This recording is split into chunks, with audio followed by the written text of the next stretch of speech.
Magandang hapon muli mga kapatid sa Panginoon. Grace, mercy, and peace from God our Father be upon each and every one of us.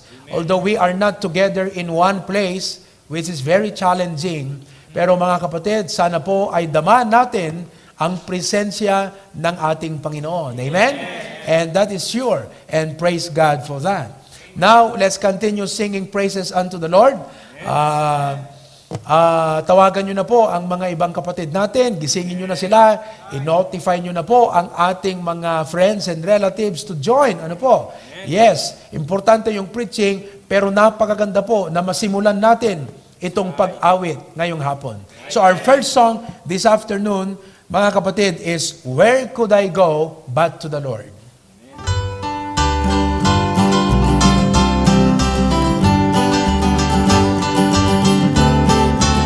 First verse.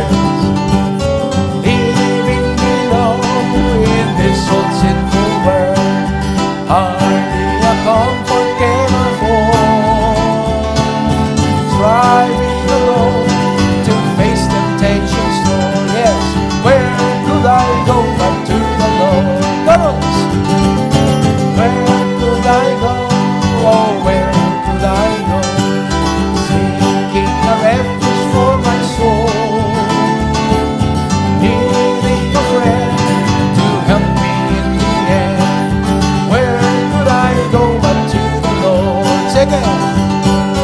Neighbors are kind, I love them everyone. We get along in sweet accord. But when my soul needs manna from above, where could I go but to the Lord? Yes. Where could I go? Oh, where could I go? Seeking a refuge for my soul. Help me in the end. Where could I go but to the Lord? Last verse. Now here is Christ, with friends I love so dear. Comfort I get from God's own word. Yes, that's right. Yet when I face the chilling hand of death, where could I go but to the Lord? Where could I go? I go, seeking a refuge for my soul, needing a friend to help me in the end. Where could I go but to the Lord? This morning, meron po tayong inawit, bagong awiting ito sa iba, but it's already an old song, but it's a wonderful song, Where No One Stands Alone.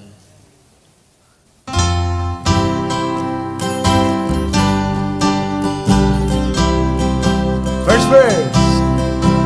Once I stood in the night with my head bowed low, in the darkness as black as could be, and my heart felt alone, and I cried, oh Lord, don't hide your face. Hold my hand, hold the way, every hour, every day, from here to the grave, I'm born. Take my hand, let me stand where no one stands alone. Amen. Like a king, I may live in a palace so tall, with great riches to call my own.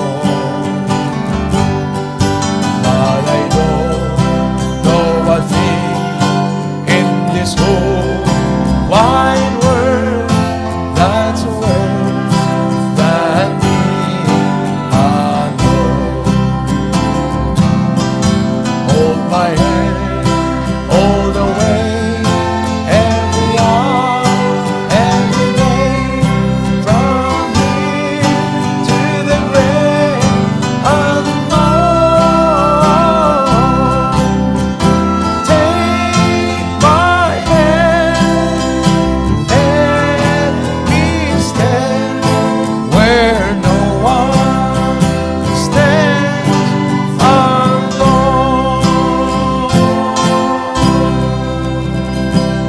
God. Alam niyo po, isang awiting related dyan ay yung pong awit, Idalanak. In English, He leadeth me.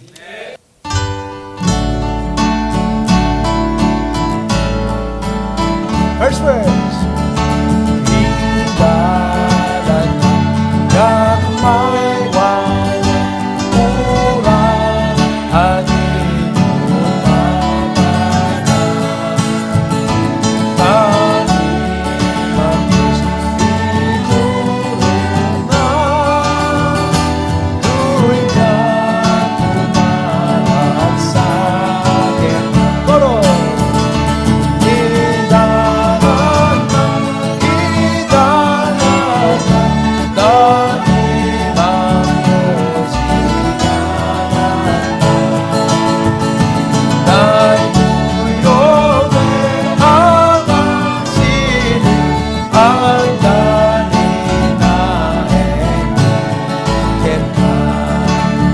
our prayer, amen?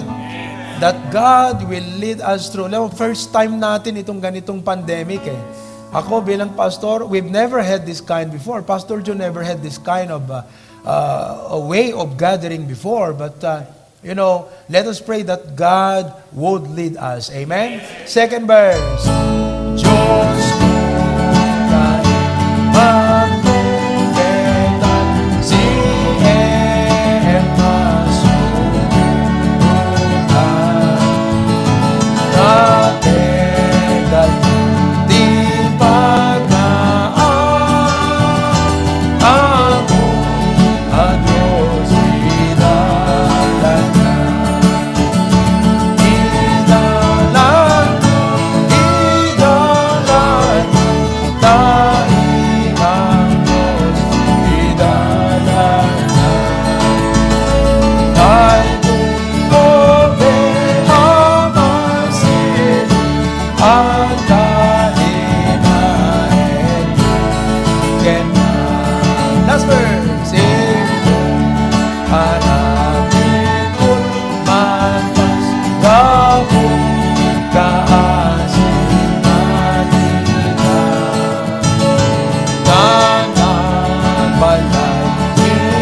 napakahirap po ang buhay, pero ito'y nagiging magaan, punong-puno ng kaligayahan at pag-asa dahil kasama natin ang ating Panginoon. Yeah. Brethren, I hope that you will be truly reminded today of the promise of God when He said, I will never leave thee nor forsake thee. Amen. And po, we will have our Bible reading and prayer. Get your Bibles as Pastor Ver of HBBC Pasukin will lead us in our Bible reading. Hello, good afternoon. May I ask everybody to please stand up, get your Bible, and please open with me in the book of John chapter 14, verses 1 to 6. The Bible says, let not your heart be troubled. You believe in God, believe also in me. In my Father's house are many mansions. If it were not so, I would have told you, I go to prepare a place for you. And if I go and prepare a place for you, I will come again and receive you unto myself, that where I am, there ye may be also. And whither I go ye know, and the way ye know. Thomas saith unto him, Lord, we know not whither thou goest, and how can we know the way? Jesus saith unto him, I am the way, the truth, and the life. No man cometh unto the Father, but by me. Dayta iti sa iti apo, nga naibasa iti daytoy nga marim kakabsat, kat nalawag iti kunana dito'y verse 1, Hantay ko maitulok nga dagiti puso tayo ket agpulkok. Laksit kinagitoy nga sitwasyon ngayon tayo tata. Ngam ti kariti Diyos, mamati tayo laeng kuma kengkwana ket isunan to itinananay nga mangilasat kanya tayo kada ito'y sitwasyon ngayon tayo itata. Agdumog tayo kagapsat ket hintay iti panagkararag. Nindakla na Diyos, ako nga nasantuan kaning langitan, maminsan man na po agyaman kami, iday-dayo da kaapo, tay tiday ito'y naglabas apo nga lawas, ket si kaapo itinangaywan, ng salaknib, ng ipaay, digiti kasapulan, tisag tumunggal may sa apo kada kami. Katalawa na po, itiday ito'y nga oras, nadalon manen apo, iti gundaway tapno ni digasta, ket makangeg kami kadigiti soom.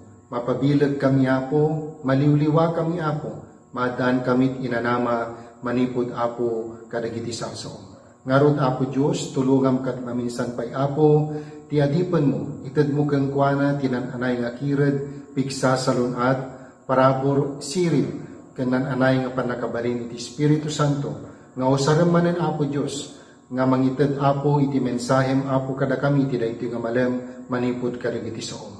Tulungam uray pa'y, digiti amin apo, nga da itilikudan apo deto'y nga ministry, deto'y media apo ministry, live stream ministry. I pray that may you please give them also the wisdom, dear God.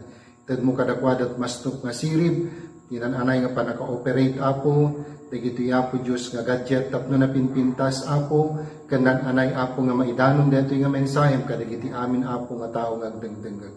Kararag po, digiti mat apo agdengdengag, kanagbuibuya apo Diyos, sapay tasikay ti manglukat karigiti puso da, kan panunot da apo, mablesan da apo, mabendisyonan da, mapabilag da, kan nadaan da apo iti nananay, nga inanama apo iti langit, babaan ka ni Kristo Jesus, babaan apo iti magaganda apo nga mensahe tata.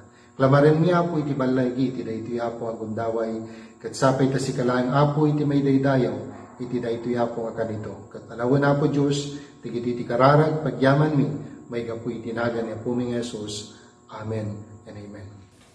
Maraming salamat, Pastor Ver Sabalya of HBBC Pasukin. To God be the glory. Muli, binabati namin kayo ng magandang hapon mula dito sa main sanctuary at pulpit ng Hosanna Bible Baptist Church. Tayo po na HBBC family, magandang hapon sa inyong lahat. Ayan. At siyempre, kasama natin muli dito. Salamat sa Panginoon sa ating media team. Siyempre, itong mga editing groups natin, si Daniel, si Benjamin, Joseph, si Love Faith, at kasama na rin si Jaire. Amen?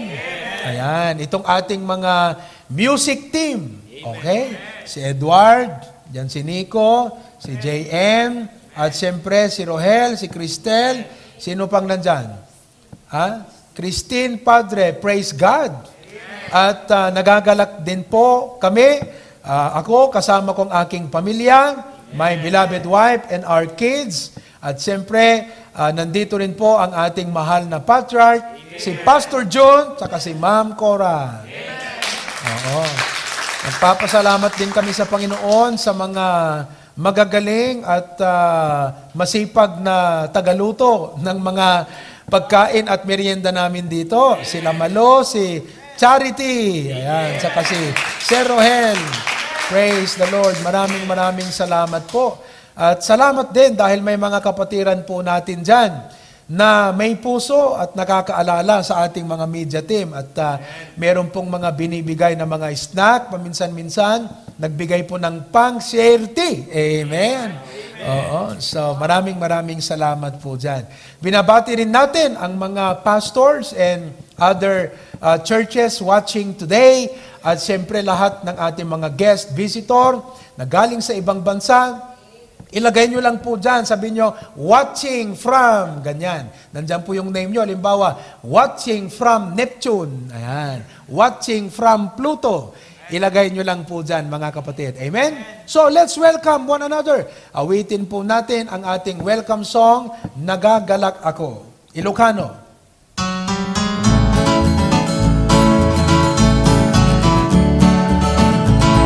Haragsan ka kita, maray ka, ikay na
Napakagandang awitin. Praise God, and to God be the glory for that. Oo. So, this time we are going to sing one more song bago po ang special song number, and we'll have the preaching afterwards. Let us sing that song. Matagal na natin hindi nawit to. Mansion Over the Hilltop. Ayan.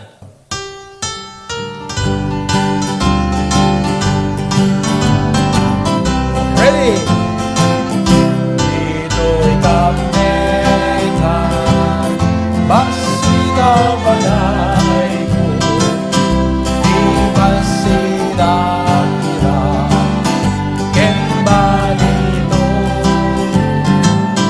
kemjay syudad, lagi dirasuko, anda palasyo, kembalito,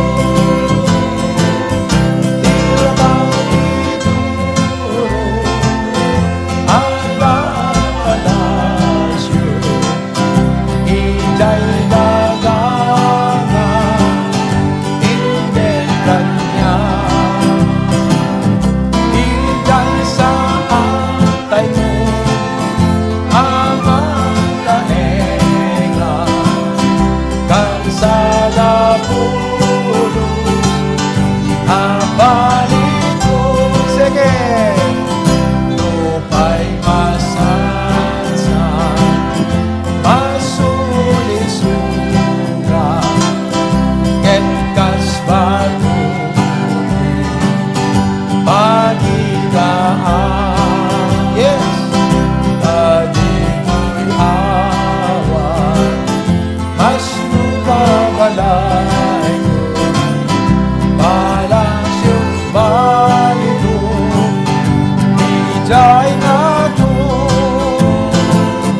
dirabang dituro, anda palasyo, ijay gagana, hindi kanya, ijay saan kayo, amang laenga, kansada pulos, abalito. Amen? Pastors! Di ka pagarte, ang napangawan, diyak maumay na, at pagloryaan, dandan na eta, di magtutulungan. Yes! Hindi palasyo, ken corona, di naman dituro, anda palasyo, ijay dagana, indel ranya, ijay saan tayo, amagaenga, kansada pulos, abalito.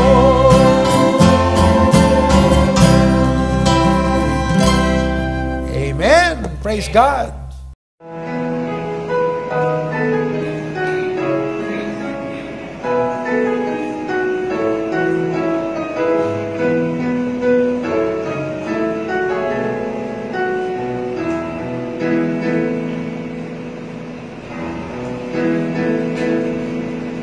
Just to join the feet, the life of God, to the Lord of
Hi!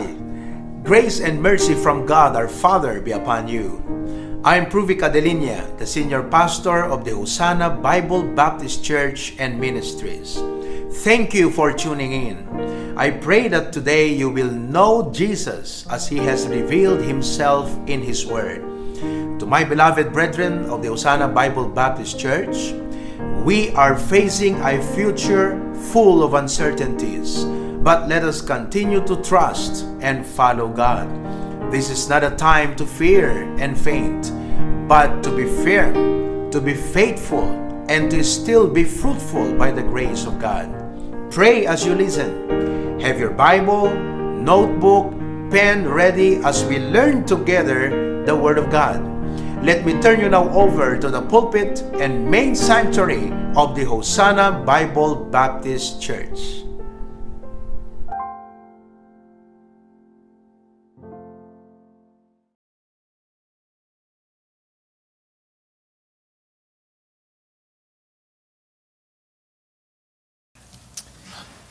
Wilderness is a dry, barren, lifeless wasteland.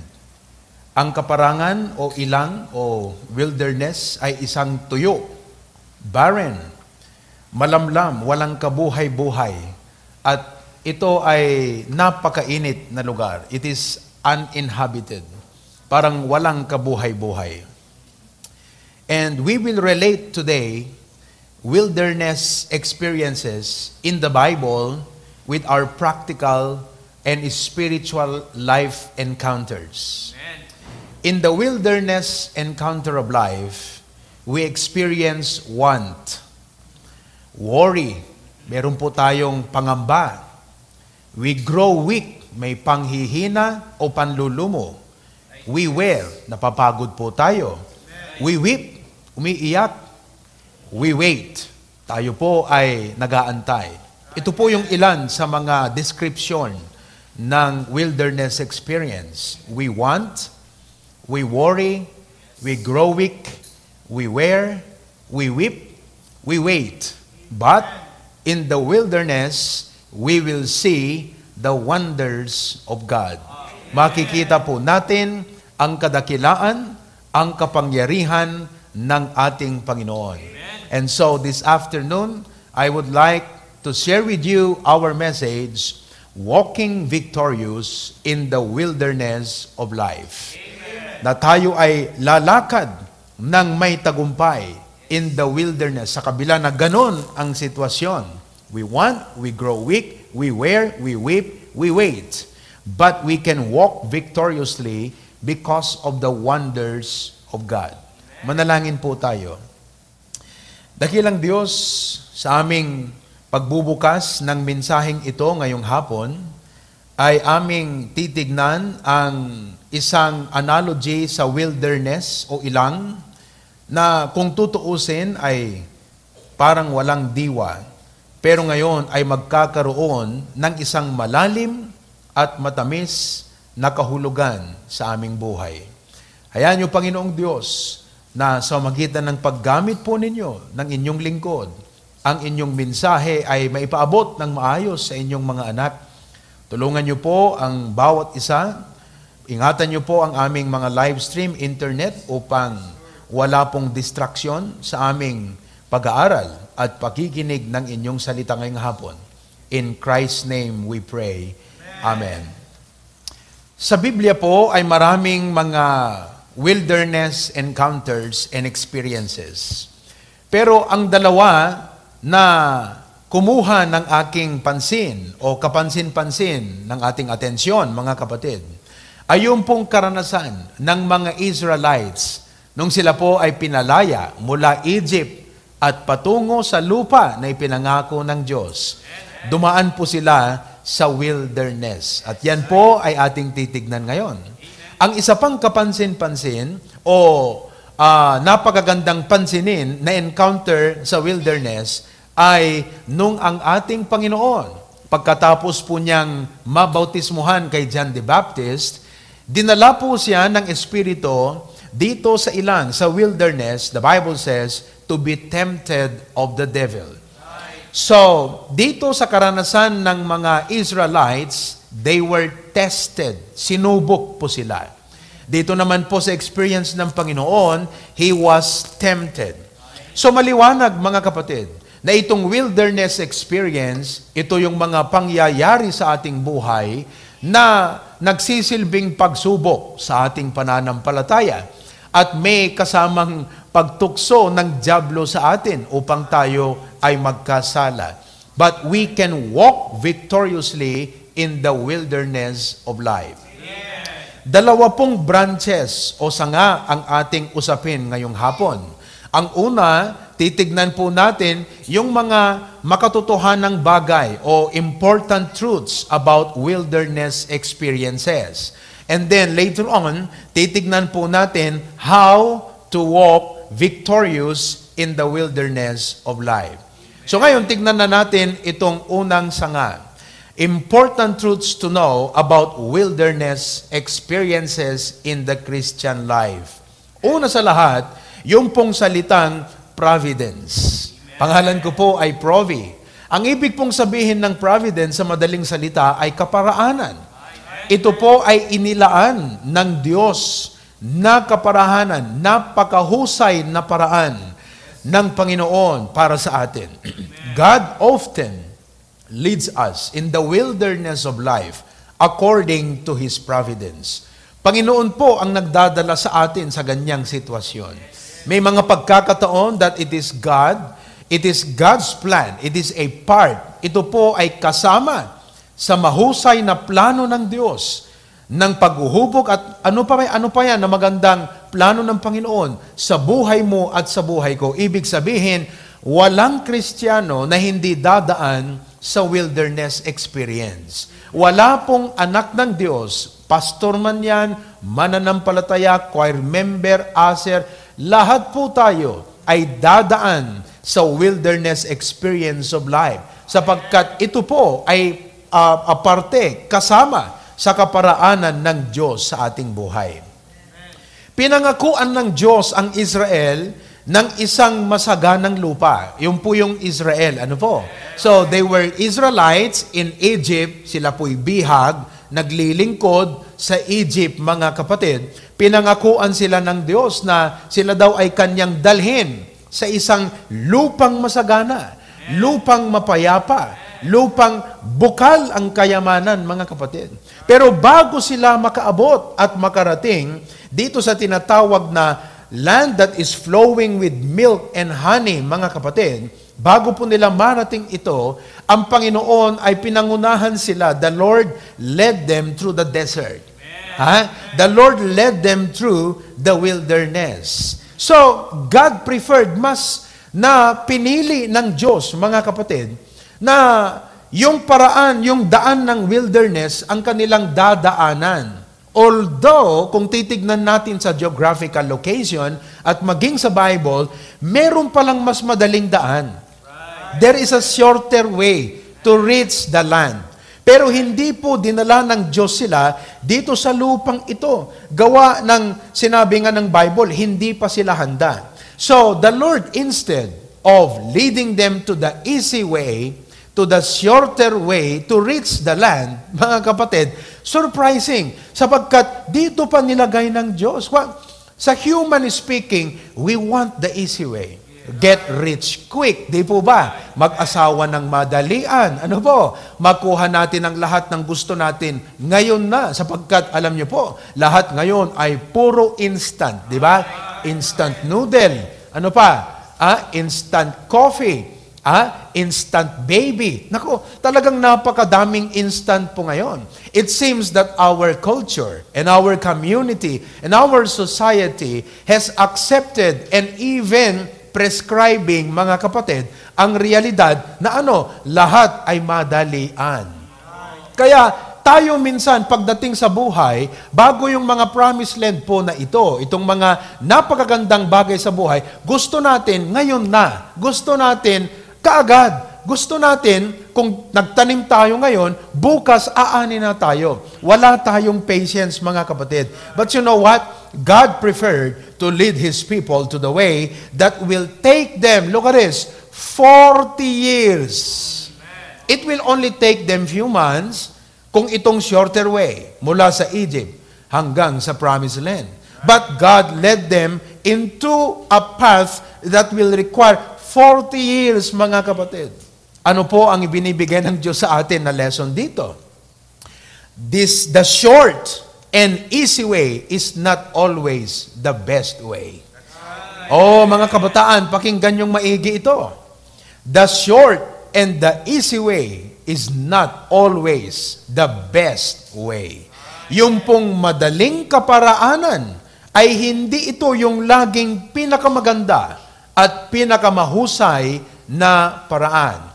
Remember this, maraming mga magagandang bagay sa buhay that requires waiting. Sometimes, weeping. And a lot of times, working. Hindi ito nakukuha ng madalian. That is why, ito pong wilderness ay parte, kasama sa plano ng Diyos para sa ating mga Kristiyano, para sa ating mga mananampalataya. So yan po ang una. Wilderness encounter is God's providence. Pangalawa po, na dapat nating maunawaan pagdating sa wilderness encounter. Pangalawa, protection. God leads us through the wilderness of life to protect us. Ito palang pag-lead o pangunguna ng Diyos sa atin doon sa kanyang kaparaanan kontra doon sa alam nating madalian. God would lead us sa kanyang kaparaanan. Ito palang bagay na ito is for our protection. Makikita natin ang kwento sa Exodus 13 verses 17 and 18 at ganito ang sinabi ng Bible. And it came to pass when Pharaoh had let the people go that God led them not through the way of the land of the Philistines, although that was near. Okay? Ito yung sinasabi ko kanina. Malapit lang sana. For God said, lest peradventure the people repent when they see war and they return to Egypt. But God led the people about through the way of the wilderness of the Red Sea, and the children of Israel went up harnessed out of the land of Egypt. Alam ng Diyos na hindi pa sila handa. Alam nyo, minsan ang mga kabataan gustong magkaroon boyfriend na kaagad, girlfriend na kaagad. Hindi po natin inaalis ang praktikal na realidad na nakakaramdam ka. Yes, hindi natin inaalis yan. Talagang realidad yan.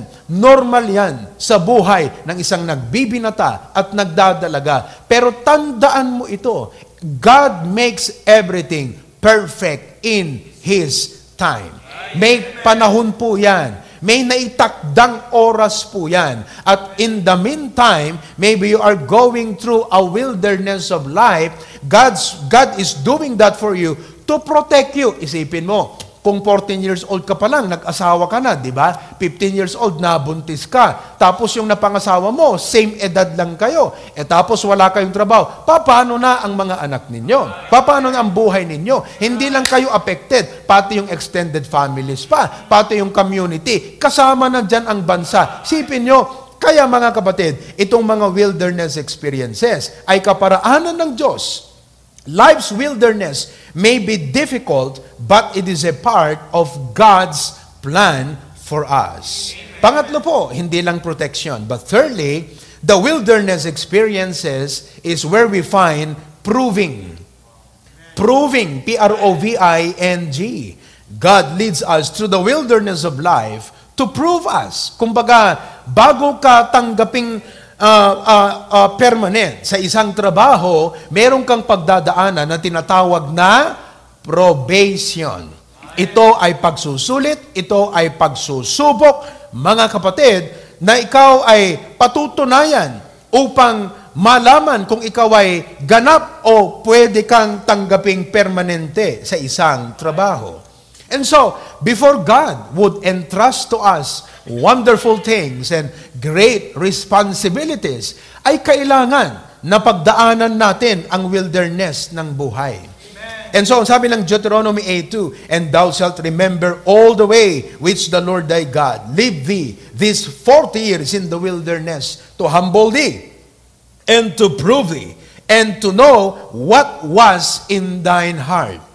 Alam niyo po, problems reveal what's inside. Ika nga, kung ikaw ay sinabihang ganyan, oy maghintay ka, ang paghihintay ay kanyang ilalabas, mga kapatid, makikita yung karakter natin, yung attitude natin. Kung meron ba tayong karakter na handa para sa mas mahirap, meron ba tayong karakter na handa na hawakan ang mas malalaki, mas mabigat na responsibilidad sa buhay.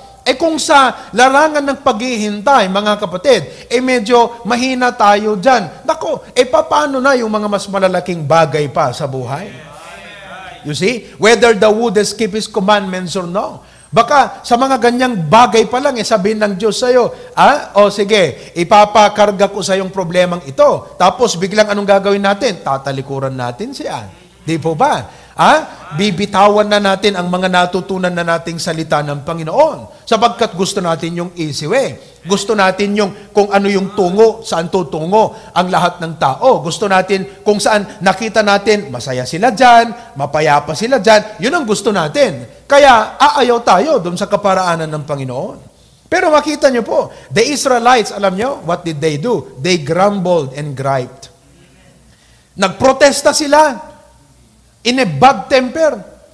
Every time that there was a need that arose, mga kapatid, they always protested. They always complained. Lagi silang naglalabas ng kanilang hinanakit kay Moses. In fact, dumating nga yung punto, napuno si Moses, mga kapatid. Naggalit po siya dahil sobrang mareklamo ang mga taong ito. You see, so God will prove us. It's a test. And sometimes, itong mga tuksong ito, matutukso ka di po ba? Yung bang sabi ng Diyos, maghihintay ka, matutukso ka. Imbes na aantayin mo yung itinakda ng Panginoon, matutukso ka. Lalong-lalo na, the devil will tempt you. Nandyan ang mga kaibigan mo, nandyan ang laman mo, nandyan ang kaisipan mong makalaman o makatao. So you will be tempted to do the easy way. And so, wilderness experience is proving. And not only that, mga kapatid, it is providence, protection, proving. But wilderness experience is also about the power of God. Dito nating makita ang mga kamangha-mangha, ang mga dakila na kaparaanan at kapangyarihan ng Diyos sa ating buhay. God leads us through the wilderness to experience His wonders. Kaya pag tayo umiwas, pag tayo tumalikod sa Panginoon, at umayaw tayo sa Kanyang kaparaanan, isipin mo na lang, you will miss, kunata iti Ilocano, adu iti pakaikapisam. If you have a worldly mindset, at titignan mo yung kaparaanan ng Diyos, at titignan mo yung kasiyahan ng mundo, sasabihin mo sa sarili mo, oh, maikapisak ka digitoy. No, dahito iti surutek. Pero kung meron kang godly na pag-iisip, makita mo yung kaparaanan ng Diyos, makita mo yung kasiyahan ng sanlibutan, sasabihin mong ganyan, no talikudak ti Apo, at susunod ako sa mundong ito, maikapisakton dagiti dadakkilaban banag iti Apo. So ano ang isip mo ngayon, kapatid? Where does your mind stand today? Yung mga kaparaanan ng Diyos sa wilderness, napakalaki po. Bitter water turned into sweet. Alam mo yung mapait, yung kape, mga kapatid, naging Sprite. Akalain mo yon? Yung brewed coffee, nakakaipait mga kapatid, naging Sprite bigla. Wow! Saan ka nakakita ng ganyan? Yung pong tubig mula doon sa bato, pinalo ni Moses yung tubig, bang! Lumagaslas, bumulwak na parang bukal ng maraming tubig. Isipin mo yan? Yung kanilang sandal, yung tsinelas po nila, yung damit nila, hindi po nasira. Tandaan nyo 40 years, hindi nasira, hindi nagluma. Wow! Grabe ano? Ibig sabihin, bagong-bago pa rin after 40 years.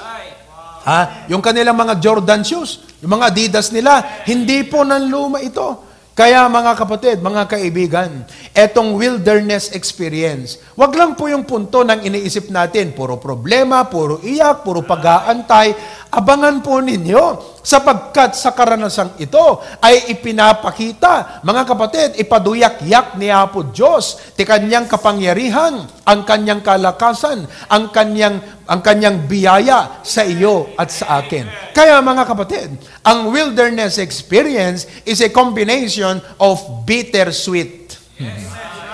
Wilderness encounter is a combination of bitter and sweet experiences. Ano po?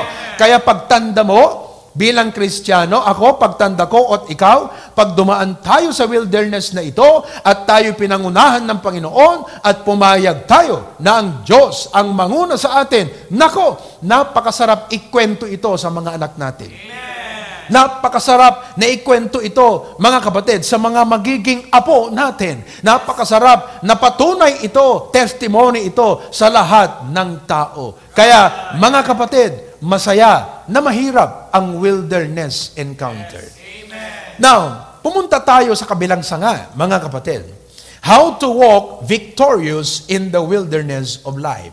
Paano natin itong tahakin, itong wilderness experience na ito? Na may tagumpay, na tayo'y matagumpay, masaya, sa kabila ng ito pala ay isang mahirap na karanasan. Meron pong tatlong mahalagang bagay na nais kong ibahagi sa inyo bilang pangwakas. Tatlo, nagsisimula sa letter A. Triple A, parang baterya Triple A. Una, mga kapatid, ay yung salitang accept. Tanggapin. Accept God's unique ways. Tanggapin mo na ito ay kakaibang paraan ng Diyos. Kakaiba dahil hindi ito normal sang-ayon doon sa alam mo. Sang-ayon doon sa nakikita mo sa mundong ito. Iba yung kaparaanan po ng ating Diyos. So, tanggapin mo ito. Accept it. Sabi nga po ng Isaiah 55 verses 8 to 9. For my thoughts are not your thoughts, neither are your ways my ways, saith the Lord. Iba kasi, mas mataas na level. Mga kapatid, yung bang, ano ba yung sabi ng patalastas ng gatas? Yung mas taas na level, mas angat? Hindi nyo alam yon, okay? For my thoughts are not your thoughts, neither are your ways my ways, saith the Lord. For as the heavens are higher than the earth, so are my ways higher than your ways, and my thoughts than your thoughts. Sa madaling salita, ibang level. Mga kapatid, ibang level ang kaparaanan ng Diyos. Kakaiba ang kahusayan at katalinuhan ng Panginoon. Kaya bilang mga anak ng Diyos, anong gagawin po natin? Tanggapin natin to ng malugod.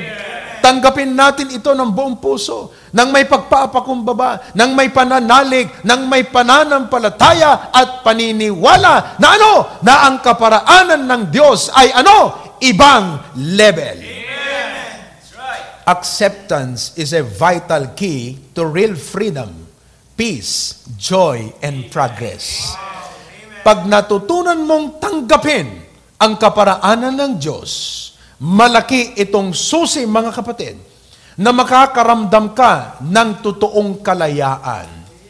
Alam mo, hanggat hindi mo tatanggapin ang salita ng Diyos, ang kaparaanan ng Panginoon, at pipilitin mong umiwas sa kalooban ng Panginoon, sasabihin ko sa iyo, kaibigan, kapatid, magiging bihag ka lamang ng kasalanan. Magiging bihag ka ng mga tukso ng mundong ito. Oh, follow God's way. Protected ka dyan, kapatid. Tanggapin mo. Dahil dito ka magkakaroon ng kalayaan, ng kapayapaan, ng kaligayahan, at ng totoong pag-unlad sang-ayon sa iyong pananampalataya bilang Kristiyano.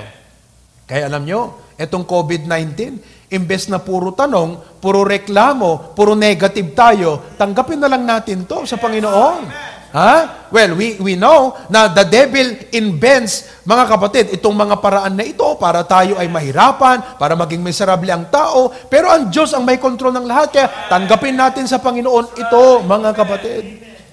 Ha? Do you know what makes us truly unhappy and miserable? It is not the problem that makes you unhappy. It is not the long wait that makes you unhappy. It is not the level of difficulty and hardship that makes us unhappy. Do you know what makes us unhappy? We have not learned to accept the reality. Hindi pa natin natanggap ang realidad. Ayaw nating tanggapin. Meron tayong mga salita, palagay ko, nabanggit po ni siguro ito. I'm not sure if you said this one time in your life. Sabi natin, sana ganun ang buhay ko. Big sabihin, hindi mo matanggap kung ano yung buhay mo. Naghahangad ka na sana ganon. Wala kang magagawa. Ganyan ang buhay mo. Ganon sila. Tapos puro ka, sana ganon ang buhay ko. Doon sana. Ganon sana ako kagaling ano. Di ba? Paano ko ako? Magaling maggitara. Eto, sino bang si Carlo? Hindi masyadong inclined sa music. Di ba? Kung sasabihin niya, sana ganun ako. Hindi niya talaga kaya. Hindi talaga binigay ng Diyos sa kanya. Tanggapin niya na lang yon. Sana ganun ako kagwapo. Ano, Carlo? Ha? Yung bang ako maiinggit kay Carlo? Kayong mga members, ha? Ako ba maiinggit kay Carlo? Sabihin ko, sana ganun ako kagwapo. Di ba? Sana ganun ako kaganda. Sana ganun ako kayaman. Alam niyo po, ang short version nito, yung salitang sana all, usong-uso yan ngayon. Ay, mag-ingat po kayo pag ginagamit nyo yan. Socially acceptable to, colloquial word ito, pero nagdadala rin ito ng isang, ano ba yon? May dala po itong mensahe eh. Meron po siyang adagita na Tagalog-tigita. Ha? May kamandag ho ito. Pag sinasabi mong sana all, mag-ingat ka sa bawat paggamit mo yan, kapatid. Kung sa negative na bagay yan, ginagamit natin, may kamandag po yan. Mag-iiwan sa'yo yan ng emptiness. Mag-iiwan sa'yo ng dissatisfaction.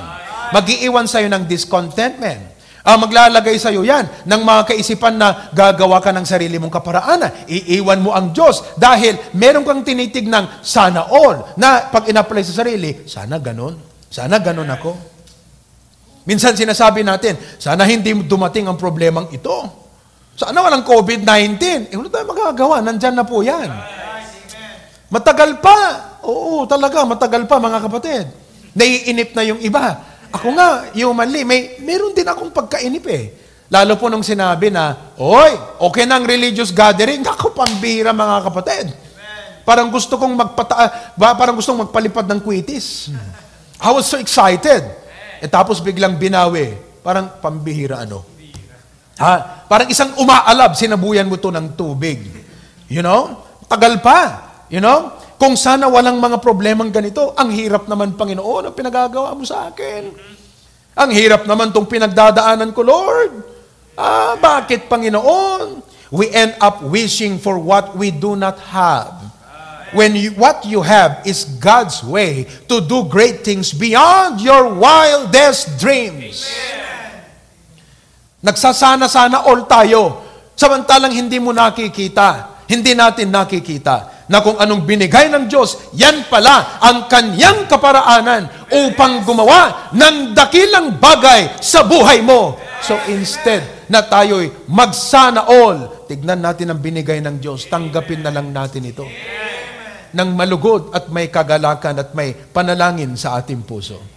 We end up wishing for what we should have had. Sana may ganyan ako. When what you have is God's way to do awesome things in your life. Naalala ko tuloy yung kwento doon sa karanasan ni Apostol Pablo. Meron po siyang, kung tawagin, thorn in the flesh, tinik sa laman. Ito po ay nagbibigay ng pasakit, ng kabigatan sa kanyang buhay.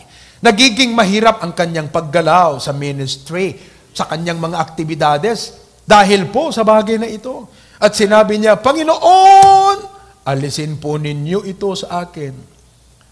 Akala niya mas madali ang buhay, mas mainam ang buhay, mas matiwasay ang buhay kung wala ito. Sa ating isip kasi kung minsan, kung sana walang COVID-19 na to, di sana ganito. Kung sana wala to, di sana ganito. Kung puro ganun po tayo, na sana, ay wala pong mangyayari sa atin. Hindi po uunlad ang buhay natin. Akala ni Pablo, mas maina, mas matiwasay. Kung wala, sinagot po siya ng Diyos. Ang sagot ng Panginoon sa kanya, Pablo, my strength is made perfect in weakness. Parang sinasabi niya, gusto mo bang maranasan ang kalakasan ko, Pablo? Gusto mo bang makita ang kapangyarihan ko? Gusto mo bang makita ang kakaibang kaparaanan ko? Nagiging ganap ito pag ikaw ay mahina na.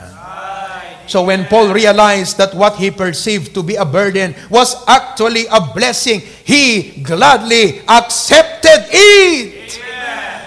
Tanggapin natin, mga kapatid. Kasi yung kanta ng mundo, sabi niya, di ko kayang tanggapin. Mabira yun kasi yung kanta ng mundo Anong sing on? Pira kayo Anyway, 2 Corinthians 12:9, sabi doon, most gladly therefore, kaya ito ngayon ang sinabi ni Pablo, pakinggan niyo po, matapos niyang matanggap sa kanyang loob ang kanyang kalagayan. Sabi niya, most gladly therefore, masaya ako, I will rather glory in my infirmities, that the power of Christ may rest upon me. Hindi ko alam kung anong pinagdadaanan mo ngayon, kapatid. Sakit o anuman yan na nagpapahina sa'yo, na nagbibigay sa'yo ng panlulumo. Pero nais kong sabihin sa'yo, don't be hopeless with your situation because God is about to do wonderful things beyond what you have ever imagined. Sabi po niya sa verse 10, therefore I take pleasure in infirmities, in reproaches, in necessities, in persecutions, in distresses for Christ's sake. For when I am weak, then am I strong.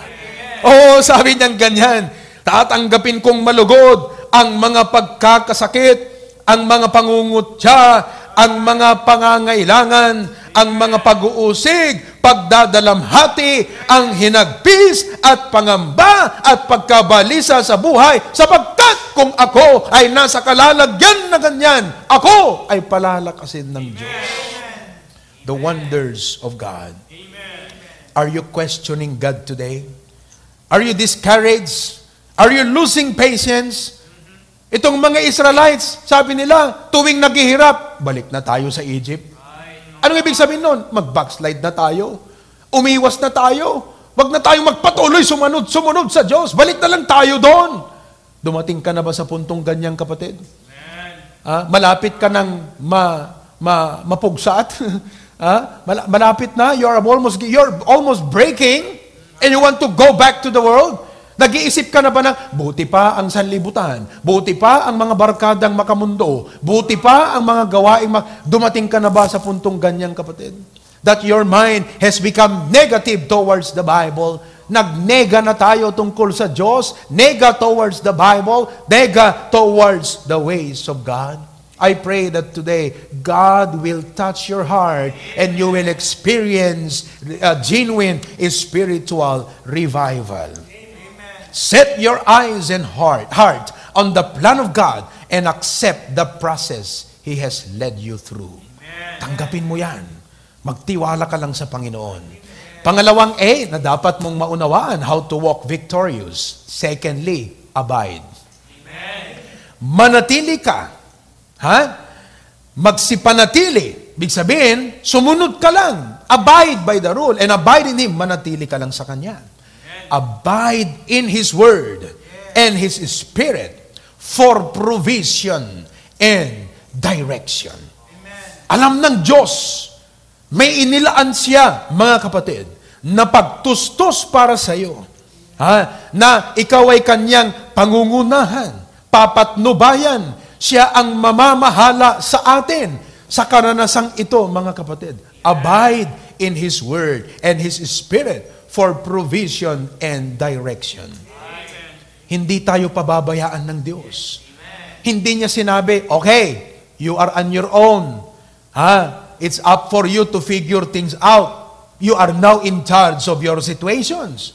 Aba, kung sinabi ng Panginoon sa atin, okay sapat na yung sinave ko kayo. Aantayin ko na lang kayo dito sa langit, Diyan sa lupa. Bahala na kayo sa sarili nyo. Figure out nyo yan. May utak naman kayo. Kayo na ang bahala dyan. Wala kayong maaasahan sa akin. Mga kapatid, kung ganyan po ang sinabi ng Diyos sa atin, di may reason na tayong manlumo. May reason na po tayong manlupaypay. May rason na po tayong mangamba. May rason na po tayong matakot. Kung gano'n ang sinabi ng Diyos. Pero ito, ba't tayo nanlulumo? Ba't tayo nanlulupaypay? Ba't tayo nangangamba? Baka kasi nakalimutan natin ang pangako ng Diyos. Wala siyang sinabing bahala ka na sa buhay mo. Wala siyang sinabing, aantayin ko na lang kayo dito sa langit. Upang sana tayo ay mangamba. Pero hindi po Ang sinabi ng Diyos, I will never leave thee nor forsake thee. Pag yung mga pangakong yan ang kumapit sa puso natin, di pa aalisin yung panlulumo natin, yung panlulupaypay, yung pangangamba, ang papalit, pag-asa, kalakasan, buo na loob, mga kapatid, na harapin ang pangkasalukuyan at maging ang kinabukasan. Makita nyo sa Bible yung provision ng Panginoon. Mga kapatid, sabi ng Diyos sa kanila, that He might know thee, that men that not live by bread alone, or only, but by every word that proceedeth out of the mouth of God. Deuteronomy 8:3. Alam nyo bang pinakain ng Diyos sa Israel? Mana. Ito po ay isang pagkain galing langit. Bakit? Sabi ng Diyos, ito ang ipapakain ko sa inyo, sabi ng Diyos. Bakit? Para maunawaan nyo na ang tao hindi lang nabubuhay sa tinapay, kundi kung ano ang aking iuutos, ano ang aking inilaan, kung anong sinabi ko, yan ang magbibigay ng sustento sa buhay ninyo. All throughout the Bible, makita nyo po ang isang katotohanan that God's people thrived. God's people survived. Why? Nakadepende ito sa Diyos. God commands the blessing. Panginoon po ang nag-uutos. Kaya pagdating sa sustento, pagdating po sa provision, wag ho tayong mangamba dyan, mga kapatid. Bakit? Because may inilaan ng Diyos. At ang sabi ng Bible, God commands the blessing. Amen. Alam niyo po, hindi pa natin naaabot. Wala pa tayo sa June, wala pa tayo sa 2021, pero meron na pong inilaan ng Panginoon sa kanyang isip. Manatili lang po tayo sa kanyang salita, mga kapatid, sa kanyang banal na espiritu na nasa atin. Direksyon, napakaganda pong kaparaanan ng Diyos. Sabi ng Bible, and the Lord went before them by day in a pillar of cloud. Pag sila po'y naglalakad sa tapat ng araw, mga kapatid, ang ginagawa po ng Panginoon ay meron pong nag-aabang, meron pong nasa tuktok nila, sa taas nila, na haliging ulap. Yun po yung nag-guide. Kung patungong kanan, kaliwa, o diretso, kung saan tutungo yung haliging ulap na yon, sinusundan lang po nila yon. Pag tumigil, titigil din ho sila.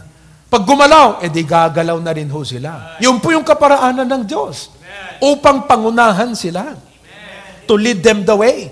And by night, in a pillar of fire. Pag gabi naman po, yung haliging ulap, biglang nagtatransform. Nagiging haliging apoy sa gabi, mga kapatid. To give them light, upang bigyan sila ng tanglaw. Mga kapatid, to go by day and night, upang sila'y mapatnubayan. Kaya araw man o gabi, pinapatnubayan sila ng Diyos.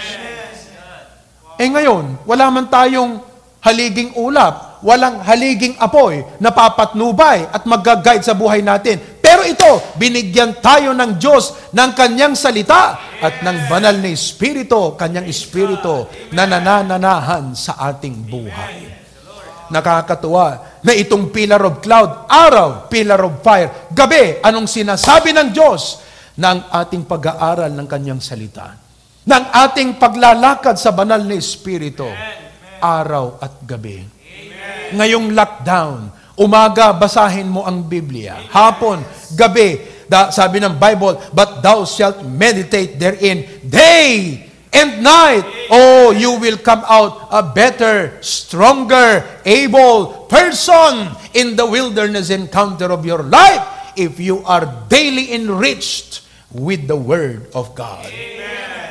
Mga kapatid, the Word of God provides direction, gabay. The Word of God provides instruction. Ito po ang panuntunan natin. The Word of God provides illumination. Nagbibigay sa atin ng kaliwanagan at pangunawa. The Word of God provides correction. Winawasto ang ating buhay. The Word of God provides satisfaction, totoong kasiyahan. In these crucial times, brethren, ladies and gentlemen, friends, the Word of God is vital, nauukol at napakahalaga sa ating buhay, sa ating bansa, sa lahat ng tao. Kaya hindi po puro Facebook. Face the book. Abide in the Lord. Manatili ka sa Kanyang salita, sa Kanyang banal na Espiritu. Makikita mo ang napakahusay na pangunguna ng Diyos sa iyo. Alam niyo mga kapatid, the COVID-19 is not seen, but it made a difference. Right? Pakita mo ang COVID-19, hindi mo nakikita yon. Pero tignan mong ginawa sa mundo. It paralyzed the world. It fractured relationships and structures of government. The COVID-19 is not seen, but it made a difference. How much more with the unseen hand of God? Amen. Yung hindi mo nakikitang kamay ng Diyos, yun ang mas dakila at may magaling na magagawa sa ating buhay. Kaya naman bilang pangwakas, mga kapatid, abide, pangatlo mga kapatid, ang gagawin natin, ask. Ask for His grace to endure the process patiently. Humingi ka sa Panginoon, mga kapatid, upang kaya nating tiisin at kaya nating magtyaga, mga kapatid, sa wilderness encounter na ito. Every country needs resources to operate. Kailangan yan. Hindi pwedeng tumakbong sa gobyerno na walang resources. Yan ang economy, military, office workers, medical frontliners, leaders, taxpayers, everything. Kailangan po yan. Alam niyo po, upang tayo ay magtagumpay sa atin pong wilderness encounter and experience, ang sabi ng Panginoon, humingi ka! Amen. Ask and it shall be given unto you. Seek and ye shall find. Knock and it shall be open unto you. Ang Panginoon ay nag-aabang at nag-aantay sa Kanyang trono na Kanyang sinabi, come boldly to the throne of grace that ye might find help in time of need. We are in a great time of need. Anong gagawin mo ngayon? Humingi ka sa Panginoon. Ask God for His strength. Ask God for wisdom. Ask God for His enablement. Ask God for enlightenment. Ask God, mga kapatid, for illumination, for understanding. Ask God for provision. Humingi ka sa Panginoon sapagkat ang Diyos pinangako niya ang tulong. Amen. How to walk victoriously in our desert experiences. Una, accept. Amen. Tanggapin mo yan. Pangalawa, abide. Huwag kang mag-backslide. Ingatan mo ang puso mo. Pangatlo, humingi ka. Napakasimpleng bagay gawin. Pero pag hindi mo ginawa, hindi ka magtatagumpay. Oh, mga kapatid, I pray and I hope that this message has become a blessing to you. Kung ikaw ay bisita at hindi mo alam na ikaw ay ligtas ngayon, you are not sure that you are saved, nais kong malaman mo. Matindi ang wilderness experience sa buhay na ito. Pero mas masaklap ang hell or impyerno. Napakahirap mabuhay sa isang wilderness encounter, pero mas mahirap po sa impyerno. Kaya nating tiisin ang COVID-19. Kaya nating tiisin ang lockdown, ang community quarantine, pero ang impyerno kaya mong tiisin. Pastor, bakit impyerno? Kasi ikaw ay makasalanan. At ang sabi ng Biblia, may nailaan na kaparusahan para sa lahat ng makasalanan. Kaya ngayon, tanggapin mong makasalanan ka. Tanggapin mo na hindi mo kayang iligtas ang sarili mo. Nobody, no church, no religion, no good works can save you. At pangatlo, tanggapin mo na si Kristo lamang ang makakapagligtas sa iyo. Believe on the Lord Jesus Christ. So shortly, pangunahan kita sa isang panalangin pagtanggap sa Panginoon bilang pagpapahayag ng iyong pananampalataya sa Kanya. Pumikit ka, yumuko ang ulo mo at sumunod ka sa panalangin ito. Panginoong Jesus, salamat po sa inyong salita. Ayaw ko na dumanas at humantong sa kaparusahan ng impyerno. Panginoong Jesus, una sa lahat, tinatanggap ko na ako ay makasalanan, na hindi ko kayang iligtas ang aking sarili. At ako'y lumalapit sa iyo, Panginoong Jesus, dahil tinatanggap kita bilang aking sariling tagapagligtas. Salamat, Panginoon, sa buhay na walang hanggan. Salamat na binayaran mo ang aking kasalanan. Amen. Wow! What a blessing! Amen? Woo! Walang problema na hindi kayang solusyonan ng Panginoon. Impyerno, binigay niyang kanyang anak, Jesus Christ. Wilderness, kasama natin ang ating Panginoon. Sa magitan ng kanyang espiritu, sa magitan ng kanyang salita, sa magitan ng pangangaral. Kaya mga kapatid, habang kung halimbawang palalim ng palalim, palala ng palala ang mga sitwasyon, sana po ay gaganda na, may improvement. But no matter what happened, left or right, here or there, listen to this. Hindi po magkukulang ang Diyos. Ipoprovide po niya ang kanyang salita sa atin. Anong gagawin natin? Accept the wilderness encounter. Abide in Him. And ask for His help. Yan ang gagawin natin. Yan po ang instruction ng Bible. Simple, pero pag hindi mo to sinagawa, malabo na magtatagumpay ka. Pero simple, pag sinagawa mo ito, you're about to experience the wonders of God. Amen? So ngayon po, at as we give our offerings, mga kapatid, pakikinggan muli natin yung inawit namin this morning. Nagustuhan nyo ba yung trio, mga kapatid? Opo. He touched me. Okay? Listen to the song.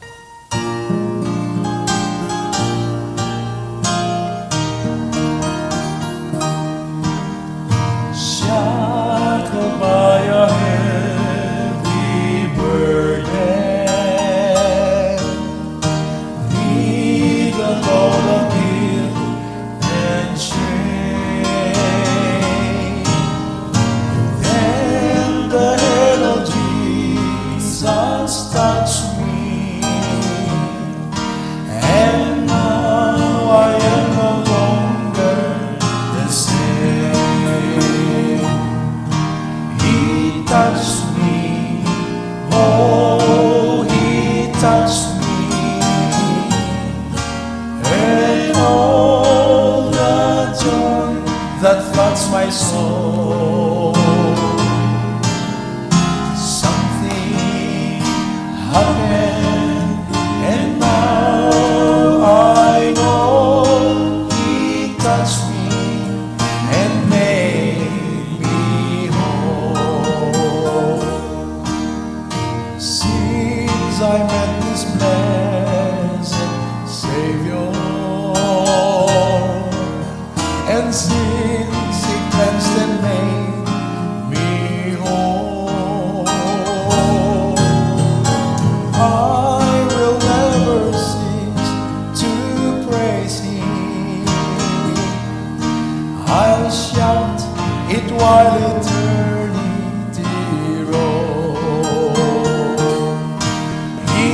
touched me.